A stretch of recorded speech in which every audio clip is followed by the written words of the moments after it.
Good morning मेरे प्यारे बच्चों।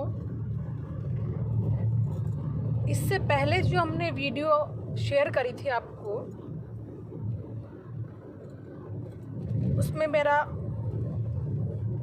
पूरा चैप्टर फिनिश नहीं हो पाया था, कुछ शेष उसमें रह गए हैं। तो बच्चों, आज का जो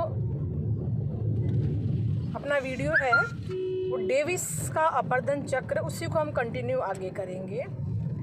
कि डेविस, हमने इससे पहले वाला जो चैप्टर था या उससे पहले वाला जो वीडियो था उसमें ये देखा था कि डेविस ने अपने अपर्दन चक्र को जो मॉडल था उसको समझाने के लिए बहुत सी मान्यताएं मानी थी। ओहो, ख़त्म।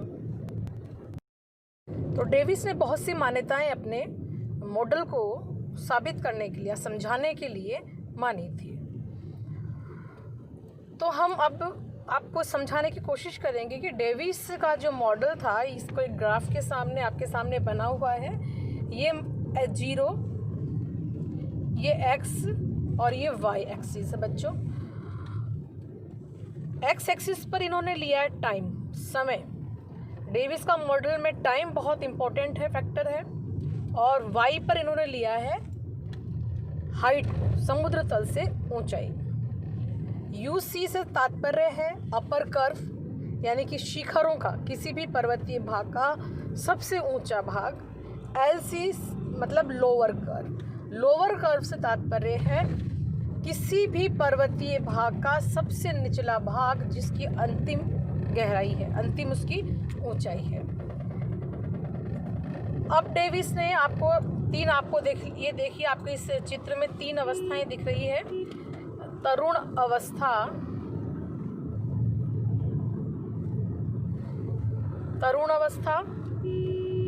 प्रौढ़ अवस्था और ये जीर्ण अवस्था।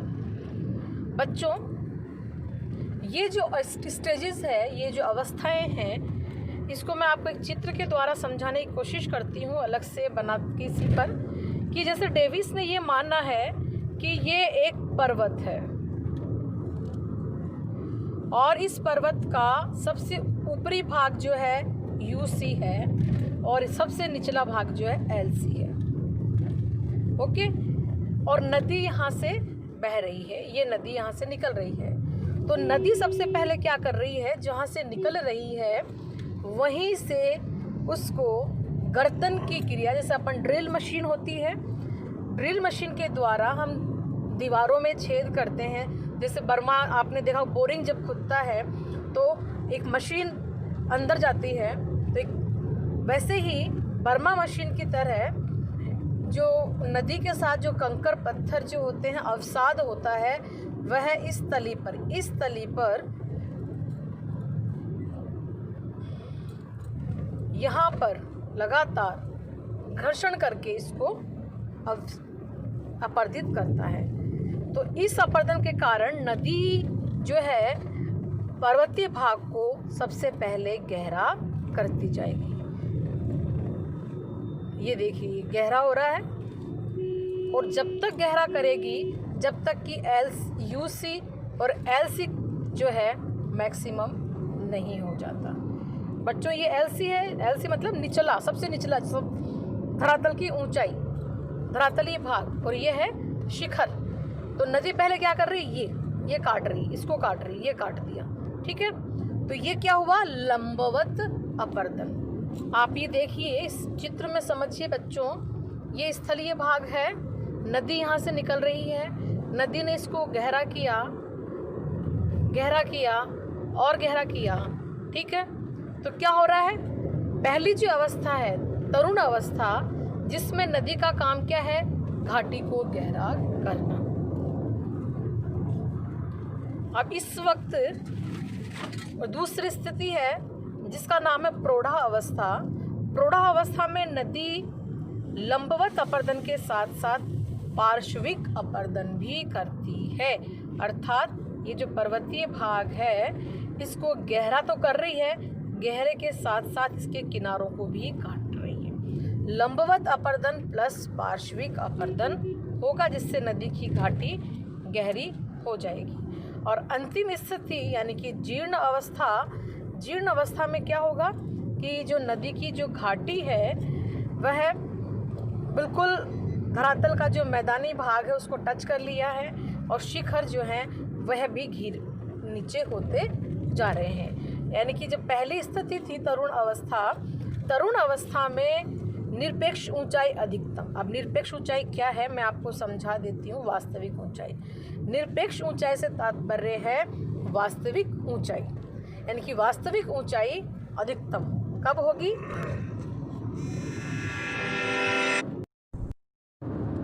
तो इस प्रकार से तरुण अवस्था में निरपेक्ष ऊंचाई अधिकतम होती है, प्रौढ़ अवस्था में निरपेक्ष ऊंचाई में कमी आती है और जीर्ण अवस्था में निरपेक्ष ऊंचाई जो है और बिल्कुल यूसी और एलसी का जो डिफरेंस होता है वो समाप्त हो जाता है। समतल प्राय मैदान में जो ये ऊंचा उठा हुआ भाग था वो बिल्कुल समतल मैदान में परिवर्तित हो जाता है। कुछ कठोर चट्टानें जो होती हैं वही रहती हैं। तो इस प्रकार से डेविस का जो मॉडल है आप इसको समझिए। तरुण अवस्था में क्या है कि जो कोई भी ऊंचा उठा हुआ भाग जिसका उत्थान समाप्त हो चुका है उसका अपर्दन प्रारंभ हो जाता है और इस स्थिति में स्ट्रीम लेंथरिंग यानी कि जो सरिताएं जो होती हैं वह छोटी धाराओं में बट जाती हैं और इकट्ठी होनी, क्योंकि ढाल अधिकतम होता है इसलिए छोटी वो बन जाती हैं, सरिताएं बन जाती हैं। और इसमें नदी की गति जो होती है वो मैक्सिमम अधिकतम गति होती है क्योंकि ढाल बहुत तीव्र होता है। तो तीव्र ढाल के कारण नदियों का जो प्रवाह होता है वो बहुत तेज होता है। नदियों का तेज अगर प्रवाह है तो इसके कारण नदियाँ बड़े बड़े शिलाखंडों को अपने साथ बहा करके ले जाती हैं और बड़े बड़े जो शिलाखंड होते हैं वो गर्तन का काम करते हैं। मैंने अभी आपको थोड़ी देर बताया था, ड्रिलिंग का काम करते हैं शिखर पर। तो इसमें इस स्थिति में क्या होता है कि जो ऊपरी कर्व होता है यूसी जिसको हम कहते हैं, यूसी जो है वो अधिकतम होता है, निरपेक्ष उच्चावच स्थिर रहता है और पार्श्विक अपर्दन नहीं होता। मैंने आपको बताया ना, जैसे ये भाग है, ये पर्वत है और इसमें नदी बह रही है। तो इसमें क्या हो रहा है, किनारे नहीं कट रहे हैं, सिर्फ क्या कट रहा है, घाटी कट रही है, न्यूनतम होता है। और इस वक्त कैनियन और गॉर्ज जैसे स्थलाकृतियाँ बनती हैं। अब आप कहोगे गॉर्ज और कैनियन क्या है? गॉर्ज और कैनियन जो है वी आकार की घाटी बनने से पहले की अवस्था है। जब नदी बिल्कुल अपनी घाटी को इतना गहरा कर देती है, बिल्कुल खड़े उसके ढाल होते हैं इस तरीके से, और ये जो है ये कैनियन है, गॉर्ज है, ठीक है। तो गॉर्ज और कैनियन का निर्माण होता है। अब अपन आते हैं प्रौढ़ावस्था। प्रौढ़ावस्था में क्या होता है, ये दूसरी अवस्था आ गई और इस अवस्था में नदी जो है लंबवत अपर्दन के साथ साथ पार्श्विक अपर्दन भी प्रारंभ कर देती है। यानी कि नदी जो है ये मान लीजिए ये पर्वतीय भाग है, पर्वतीय भाग में नदी जो है गहराई के साथ साथ किनारों को, ये किनारे हैं ना, इन किनारों को भी काटना शुरू कर देती है, इसीलिए चौड़ाई बढ़ने लगती है। इस प्रक्रिया को घाटी का चौड़ा होना या वैली वाइडनिंग भी कहते हैं। और घाटी जो है गहरी होने के साथ साथ चौड़ी होनी प्रारंभ हो जाती है। और इस अवस्था में जो प्रौढ़ावस्था होती है, इसी में यूसी और एलसी के बीच में जो गिरावट आनी प्रारंभ हो जाती है, क्योंकि मैंने बताया था कि तरुण अवस्था में निरपेक्ष ऊंचाई अधिकतम होती है और यहाँ पर निरपेक्ष ऊंचाई में कमी आनी प्रारंभ हो जाती है। इसका मतलब नदियाँ जो है वो शिखर को भी काटना शुरू कर देती हैं, यानी शिखर भी कट रहे हैं और गहरा भी हो रहा है, किनारे भी कट रहे हैं। तीनों प्रकार की गतियाँ इसके अंतर्गत हो रही है। तो जब शिखर कटेंगे तो निश्चित रूप से उसकी हाइट में कमी आएगी। तो नदी जो है वह उसके ऊपर की ऊपरी हिस्सा कटेगा। ये देखिए, तो नदी जब यहाँ से निकल रही है तो नदी ने यहाँ से भी काटा, यहाँ से भी काटा, तो चौड़ाई बढ़ रही है और नदी का जो गहरापन जो है वो निरपेक्ष ऊंचाई में कमी आ जाए, क्योंकि ये कट रहे हैं ना धीरे धीरे। तो इस अवस्था में नदी जो है पार्श्विक अपर्दन और लंबवत अपर्दन दोनों ही करती हैं और निरपेक्ष ऊंचाई जो है उसमें कमी आनी प्रारंभ हो जाती है। तो इस अवस्था में वी आकार की घाटियाँ बनना प्रारंभ हो जाती है, वी आकार की घाटियाँ बनती हैं। अब हम देखते हैं जीर्ण अवस्था, जिसको भी अपन ने ग्राफ में देखा था। जीर्ण अवस्था में क्या होती है, नदी का जो लंबवत अपर्दन का जो काम था वह समाप्त हो जाता है। ये देखिए, यानी कि ये तो यूसी था और ये एलसी थी। तो नदी की जो घाटी है वह अपने धरातल को प्राप्त कर चुकी है। अब इससे ज़्यादा काटेगी तो नदी क्या है, गहराई में, यानी कि ज़मीन खोद के तो नदी जाएगी नहीं ना बच्चों। तो नदी ने अपने स्थल रूप को प्राप्त कर लिया है। इसका मतलब जो है लंबवत अपर्दन समाप्त हो जाता है और पार्श्विक अपर्दन जारी रहता है। तो लगातार घाटी चौड़ी होती जाती है और लगातार घाटी के चौड़ी होने के कारण जो यूसी में बहुत तेज़ी से गिरावट आती है, यानी यूसी मतलब ये जो है ये तेज़ी से कटने लगते हैं और एक समतल मैदान का निर्माण हो जाता है, जिसको डेविस ने पेनी प्लेन शब्द दिया है। पेनी प्लेन से तात्पर्य है वह उत्थित भूभाग जो कि नदी के अपर्दन के द्वारा अब समतल मैदान में परिवर्तित हो जाता है। कुछ स्थल भाग जो कि बहुत कठोर चट्टानों से बने होते हैं वह अपर्दित नहीं होते हैं, उनको डेविस ने मोनाडनोक के नाम से बताया है। इस प्रकार के मोनोडनाक्स जो हैं संयुक्त राज्य अमेरिका में मिलते हैं। अब आते हैं कि हम देखें कि डेविस का जो अपर्दन चक्र है इसमें इन्होंने क्या, क्योंकि हर चीज़ में आप देखते हो अच्छाई और बुराई, मूल्यांकन का मतलब क्रिटिसाइज़ करेंगे हम इसको कि इसमें अच्छी चीज़ें तो हमें क्या दिखाई देती है और कमियां हमें क्या दिखाई देती हैं। तो बच्चों, डेविस का जो मॉडल है इसकी सबसे अच्छी विशेषता अगर देखते हैं तो डेविस का जो मॉडल है बहुत ही सरल और व्यवहार्य है। मतलब इतने इजी तरीके से डेविस ने अपने मॉडल को समझाया है कि हमें लगता है कि वास्तव में ऐसा हुआ होगा। और सही बात तो ये है कि आज भी हम डेविस को मानते हैं और समझते हैं। दूसरा जो इनका अच्छी बात थी कि डेविस ने जो अपना मॉडल दिया, इस मॉडल को उन्होंने अमेरिका के जो पेंसिल्वेनिया के जो पर्वत, अपलेशन पर्वत हैं, वहाँ पर जाकर के फील्ड वर्क करके इन्होंने इस मॉडल को दिया है। किसी किताब में पढ़कर या लाइब्रेरी में बैठ कर के इन्होंने अपने मॉडल को नहीं दिया है, बल्कि इन्होंने अपने इस मॉडल को देने के लिए फील्ड वर्क किया है। अपलेशन की पर्वत पहाड़ियों को उन्होंने समझा है, उसके बाद में ही इन्होंने इस मॉडल को दिया है। मॉडल इनका जो है काफ़ी व्यापक और हमें इनके परिणाम भी दिखाई देते हैं। इन्होंने अपने मॉडल में विकासीय विचारधारा को भी भरपूर समर्थन माना है, भरपूर रूप से उसको समर्थन किया है कि कोई भी स्थलीय भाग जब उसका निर्माण होता है तो उस पर पर्यावरण का प्रभाव होता है। जिस अवस्था से जो स्थल भाग, यानी जिस एज से जो स्थल भाग निर्माण होता है उसके ऊपर वहाँ की जलवायु दशाओं का प्रभाव होता है।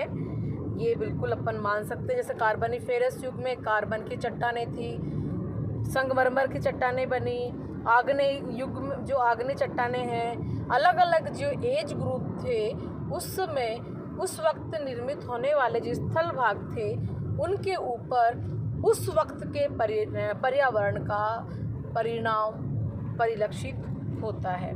तो इस प्रकार से डेविस का जो मॉडल है वह हम उस मॉडल के आधार पर हम भविष्यवाणी भी कर सकते हैं। कैसे कर सकते हैं? जैसे अगर मैं नेपाल घूमने जाती हूँ, नेपाल में जो नदियाँ इस वक्त गॉर्ज बना रही हैं, कैनियन बना रही, इतने गहरे कैनियंस है कि अगर हम उस पर झांक के देखते हैं तो हमें नदी की तली दिखाई नहीं देती है। तो मैं ये कह सकती हूँ कि आने वाले समय में ये जो कैनियंस है वो वी आकार की घाटी में परिवर्तित हो जाएंगे। है ना।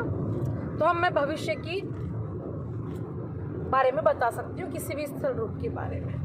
लेकिन अब हम देखते हैं कि डेविस ने अपने मॉडल में कौन कौन सी कमियां रख दी कि इसके आलोचक आ गए। और वैसे भी आलोचना होना कोई बड़ी बात नहीं बच्चों, क्योंकि कोई भी मॉडल अगर आता है तो निश्चित रूप से कंप्लीट कुछ भी नहीं होता, कुछ कमियां सब में होती हैं, और कमियां रहेगी तभी विकास भी होगा, तभी हम नई चीज़ों की खोज भी करेंगे। तो डेविस का जो मॉडल है, उन्होंने अपने मॉडल में एक चीज़ कही है कि सबसे पहले स्थल भाग का उत्थान होगा और उत्थान के बाद ही अपर्दन प्रारंभ होगा। तो बच्चों, ये एक सबसे बड़ा उनका ड्रॉबैक रहा। उन्होंने जो मॉडल में विरोधाभासी बात कही है कि उन्होंने कहा कि सबसे पहले उत्थान और उत्थान के बाद में अपर्दन। तो वॉल्टर पैंक जो थे, उन्होंने जो उनके नेगेटिव को फैक्टर को, जो नेगेटिव पॉइंट था, उसको उन्होंने सबसे ज़्यादा पकड़ा और उन्होंने कहा कि जैसे नदी किसी स्थलीय भाग से बहती है तो क्या वह इसका इंतज़ार करेगी कि यहाँ पर पहले उत्थान हो जाए उसके बाद में अपर्दन प्रारंभ हो? ऐसा नहीं होता है। तो उत्थान अपर्दन की कोई भी जो प्रक्रम है, चाहे वो बहता पानी हो, चाहे हिमनद हो, चाहे सागर की लहरें हो, वह कभी भी उत्थान का इंतज़ार नहीं करेंगे। दूसरी बात, डेविस ने अपने मॉडल में ये बात कही है कि स्थलीय भाग जो है पृथ्वी के आंतरिक शक्तियों के परिणाम से उनका उत्थान होता है। ठीक है। और उन्होंने ये कहा कि उत्थान की जो प्रक्रिया है वो बहुत ही मंद गति से तथा उत्थान की जो प्रक्रिया है वो तीव्र गति से होती है। उन्होंने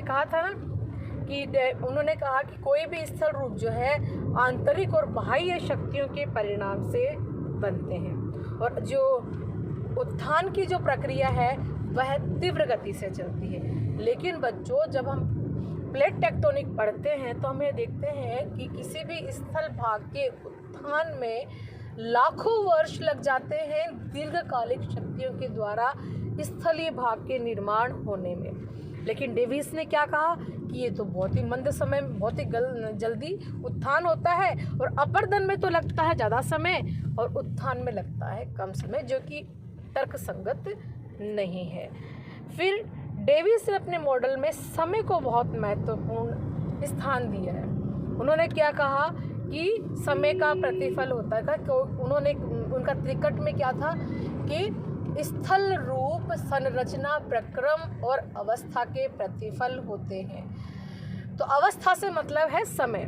तो उन्होंने अपने मॉडल में टाइम को बहुत इम्पोर्टेंस दिया है। उन्होंने ये कहा कि तरुण अवस्था होती है, फिर प्रौढ़ अवस्था होती है, फिर जीर्ण अवस्था होती है। हर अवस्था में कौन सी आकृति बनती है। तो हमें ऐसा लगता है, डेविस जो पैंक ने भी इन्होंने जो आलोचना करी है उसका मुख्य आधार उन्होंने यही माना कि हम स्थल रूप की जब व्याख्या करते हैं तो उसमें समय को बहुत अधिक स्थान नहीं दे सकते हैं, क्योंकि कोई भी स्थलीय भाग जब बनता है तो उस पर बहुत सारे फैक्टर्स काम करते हैं अपर्दन के कारकों के अलावा। चट्टानों का संगठन कैसा है, चट्टानों की संरचना कैसी है, ढाल किस प्रकार का है, जलवायु में किस प्रकार की परिवर्तन हो रहा है। तो हम इतने सारे फैक्टर्स के साथ हम सिर्फ एक ही बात को ये मान लें कि नहीं अब ये स्टेज आएगी, अब ये स्टेज आएगी, तो हम उसको समझा नहीं सकते हैं। तो मॉडल में इन्होंने जो 3 इनकी मुख्य जो पॉइंट्स हैं जिनके आधार पर इनकी आलोचना की जाती है, तो सबसे पहला इन्होंने कहा कि उत्थान का समय कम, अपर्दन का समय ज़्यादा, जो कि तर्कसंगत नहीं है। दूसरा उन्होंने कहा उत्थान पूर्ण होने के बाद में ही अपर्दन प्रारंभ होता है, जबकि ऐसा नहीं हो सकता है कि अपर्दन जो है वो उत्थान का इंतज़ार करेगा। और तीसरा जो उनका आधार बनाया गया है आलोचना का, वो ये है कि उन्होंने समय को बहुत अधिक महत्व अपने अपर्दन चक्र में दिया है, जो कि सही नहीं है, क्योंकि ये तो भौतिक अवस्थाएं हैं, स्थलीय भाग है, पृथ्वी पर जो भी है उसके लिए हम समय को बहुत इम्पोर्टेंस नहीं दे सकते हैं। ये चैप्टर बच्चों आपका समाप्त हो गया है। तब आपको क्या करना है, इससे पहले वाले वीडियो में देखना है, इस वीडियो को देख करके आपको नोट्स बनाने हैं बच्चों। और मैंने आपको बहुत ही किताब में जिस तरीके से है उस तरीके से आपको समझाया है। आपको मैं PDF शेयर कर दूंगी, जिसमें आप प्रिंट लेके या अपनी कॉपी में लेकर के उसमें नोट्स बनाएं।